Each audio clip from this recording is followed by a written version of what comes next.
Hello, everyone, and welcome back to the channel. Today's story took place in Kuwait in the governorate of Farwaniya. Now, there was a man who was married and he lived a very happy life and had three kids.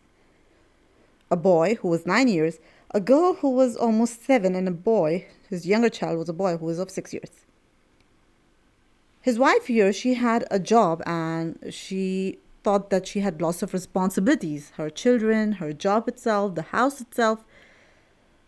So in the beginning of 1981, and I'm talking about 1981 in Kuwait, it was rare that people had house workers. So in those days, they were like the housemaids. They used to bring them mostly from countries like India, Egypt, and Pakistan. After re-requesting several times, this man agreed to go to an agency and hire a house worker or a housemaid. When he went to the agency of recruiting workers, here you actually find a catalog or a file filled with pictures of house workers. Now, the aim here is that when you select the house worker, you select it according to your needs. For example, if there is a picture, the age is written, the status, if the woman is married, how many children she had, and what if she has this previous experience. She could cook, clean, take care of the elderly. Everything counts. So that is the use of why people usually go to an agency and find files, and they can easily select according to the needs. So the man here was going through the pictures which were given, and his aim again was to look for a house worker who was not too old or not too young. And all of a sudden, something caught his eye. It was a house worker from Pakistan, and she was extremely beautiful. Here he asked the man who worked in the agency, "Are you sure this is a house worker?" He said, "Yes, she is, and she can come within 2 months if you want to hire her." And here the man said, "Great," and he did hire her. Now, as she arrived, the house owner, the wife of the house owner, she was shocked. She was shocked to how beautiful this house worker was. And when she said her husband that you didn't find anyone else, I mean, you had a whole catalog of housemaids which was filled with workers, and you make me feel that it was filled with all beautiful ladies. And he said, "You asked for a house worker, and here she is." And that's it. He made it clear and made sure that this was the reason he hired this specific houseworker, thinking that her age is suitable, and made sure that this was actually for his wife. Now, the housemaid here, she took very good care of herself, and she looked her best every time. The neighbors did notice that. And here they were talking to the wife of, I would name him Jassim. So they were talking to the wife of Jassim, and they said that she takes very good care of herself, doesn't she? And are you sure that this is the right worker you're supposed to have? I mean, do you think that your kids will be fine? You and your husband too? She understood that they were pointing out at something. They were pointing to something, like how beautiful she was, and how could she get someone who looked much better than she did. They wanted to, I would say that this could be the reason or a matter of jealousy. But here the lady replied that it's not her mistake that she's beautiful. She's here to work. She has left her country and her family just to come and earn. Now, once her 9-year-old son, he went to sleep in his grandmother's house. The other day, she had her job as usual, and her kids, 2 younger kids, she left them to the kindergarten, and she and her husband left for the jobs. She herself was a teacher, but kindergarten, as we know, they, I would say, end their classes earlier than the regular schools. So she entered the house. Upon arriving, she expected that she could hear something, the kids screaming or welcoming at the door, but she heard nothing. So she started calling out their names and then calling out the housemaid's name, but she heard nothing. So she started searching. She found them. She found a scene of horrifying, a blood scene which was horrifying. She couldn't tolerate what she saw. She saw her children in blood. She couldn't bear the scene, so she started running towards the door and screaming. While she was screaming, the neighbors noticed that she was coming out of the house in panic. At the very moment she fainted, I would say near the doorsteps. When she fainted, the neighbors here tried to wake her up to understand why she was actually screaming or why she was in panic. The very moment her husband arrived, and when her husband arrived, he saw his wife on the floor and he started interrogating or asking the neighbors what was wrong. They said your wife was screaming and she fainted. Why? They said we don't know because they didn't enter the house. Here he entered the house and he got into the house and he was checking what was wrong. And he was trying to find his children and calling out their names too. The same thing happened. He got into the room, he found his children slaughtered, and he couldn't endure or tolerate the scene, and he fainted. He and his wife were both taken to the hospital, and the police arrived. And of course, the forensic department too, they took the bodies away. As for the house worker, she ran away. I said both the husband and the wife were admitted in the hospital. The husband, he was fine, but his wife, she went into coma. She really couldn't bear what she saw. The police started searching for the house worker, and they found her in the embassy of Pakistan. This woman, when she arrived, she acted or she confessed, but she acted in a very weird way, I would say. And I could say it was indescribable brutality. Because she literally was covered in blood when she entered the embassy. Means after slaughtering these innocent souls, she left as if nothing happened. She entered the embassy. Even the workers in the embassy thought that she would be psychologically ill. When they saw her all covered in blood up, the investigations took place and she confessed that she was the one who has murdered the children. What was the reason which made her do such an act? I see it as a very severe barbarian act. Why did she do such a thing? Why did she kill these innocent kids? Did she lack any sense of humanity? The reason here was the man. The man here promised her that he would marry her, so she said, and why not? She waited for months thinking that he would marry her after having a relationship, and she had, of course, started pressurizing him to just marry her. She said, I couldn't work as a house worker anymore. But somehow, we know that this wouldn't happen. This man was lying all this time, of course. He took what he needed, and that's it. She said that I wouldn't believe. I thought he promised, and I thought he would keep his promise. So there was nothing left except to take her revenge. When she made sure from all the angles after trying to just accept her as a wife, because he promised that she would be the second wife. At this stage, we cannot say, or we cannot be the ones who could judge if this was right or wrong. Of course, what the man did from the very beginning was wrong. He was aiming for something he shouldn't have done. And he did suffer the consequences. Unfortunately, he did suffer through his children.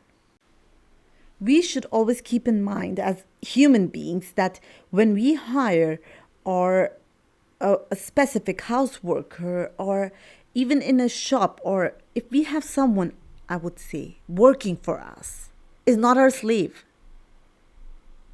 It is a human just like we are. Again, I would say that what she did was wrong, was extremely wrong, was against humanity, was savage, was barbarian. But there's still things missing. he shouldn't have promised, and she shouldn't have done what she did. The horrifying condition of the victims' bodies was described in disturbing detail for the jury. This house worker admitted that she had lost control and she was filled with hatred. So, of course, she was taken to the psychiatrist and they agreed upon that she was mentally unstable and she was disturbed to what had happened to her after the man had promised her and made her feel that he was about to marry her. And she felt that her dream was going to be true.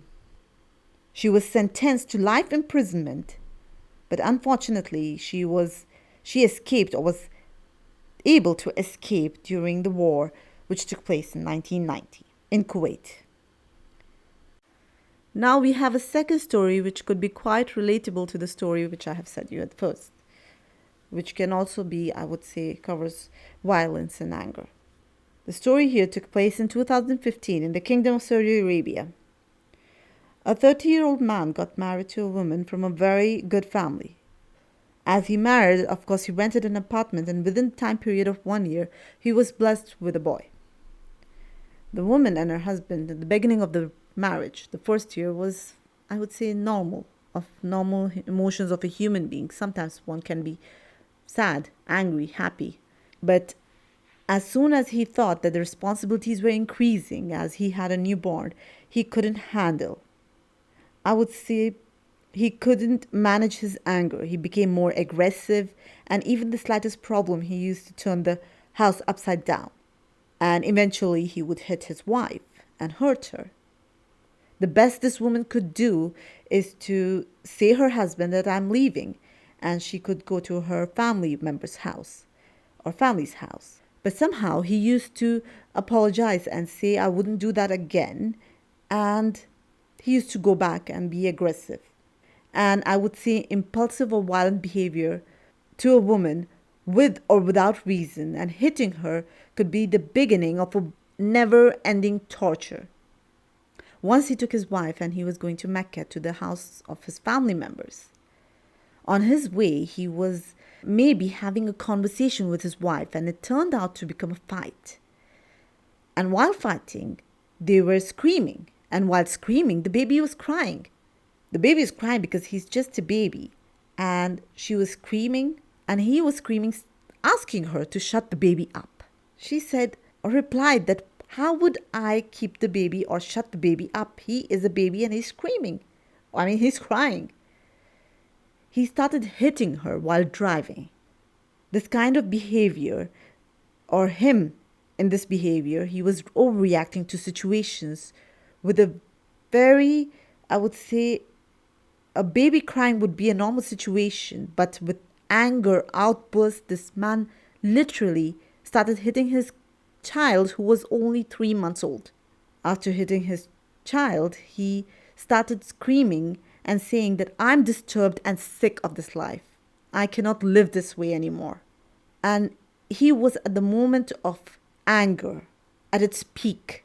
And he, at this moment, at this very moment, after screaming and saying how disturbed he was, instead of discontinuing his life, he grabbed his son from his wife's lap and started beating him and slapping him as if he was dealing or fighting with an older person. The child here was crying. But all of a sudden, he stopped. The baby's heart stopped. And he died. The woman, I would say, she couldn't believe her eyes. She was in a moment of shock that someone getting angry could be normal. Screaming could be normal, but hitting and biting, he was literally biting his kid off. Biting to the extent that the child was bleeding. He parked the car and she was so shocked. The woman here was so shocked. She opened the door and she started running away from the car, petrified that this person is literally going to kill her next. As she was running, she got hit by a car, a pickup truck. The man here, instead of doing something, left the wife, left her body on the road, got into the car and started driving at a very high speed. When he thought that he was driving, he realized that he had his child's body beside him. Guess what he did? He took the body of his own child and threw him out of the window. He didn't realize that he was doing this because he was in anger, but that doesn't really matter. As he got closer to the checkpoint of Mecca, he saw the police, and the police here thought that something is wrong with this man, the way he drove. The torture and abuse again left traces of blood on his clothing, and he looked very confused. He didn't know what he was doing at that point. Here the police, of course, it was checkpoint, so the police stopped him. And they saw and they said, "Sir, are you okay? Is something wrong?" And here he spoke up and said, "Nothing. I have just killed a jinn." The very moment when he was saying that I have killed someone or I've killed a jinn, the police, of course, was kind of confused at what did he kill. But the stains of blood on his clothes and his surrounding and the car itself showed that he had done something very wrong to the extreme. And here the man himself realized at this very moment that he was literally confessing of what he had done. So after the police asking him again that is everything okay and if something was wrong, the man here took his car and tried to get away. But before he could get away or before he could go further, he was arrested by the police. While he was being arrested or the police was following him, it was also announced that they were looking for his car in the other area. And of course, the witnesses said that there was a man here on this specific area and he left the body of his wife, and they informed the police of what they were searching for. The man also left his child, and maybe he has done something wrong, and they started to search for him and they found him. Here again, he said that the reason he was acting so weird was that there was a genie inside him, means a spirit inside him that he couldn't control himself. But actually, he was the reason of his son's death and his wife's too. He continued saying or acting as if he was not a normal person, just to get away or to be an excuse of getting away from a crime he has done.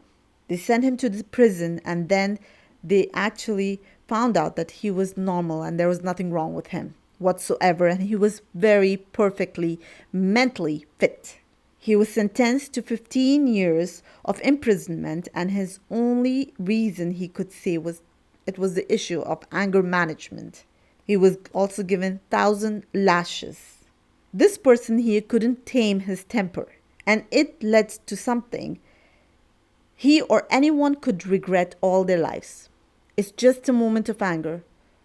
When a person, I would say, is very impulsive, that can actually go and threat people and then claim that they are mentally not ill. Thank you for listening, and may God protect you and your families.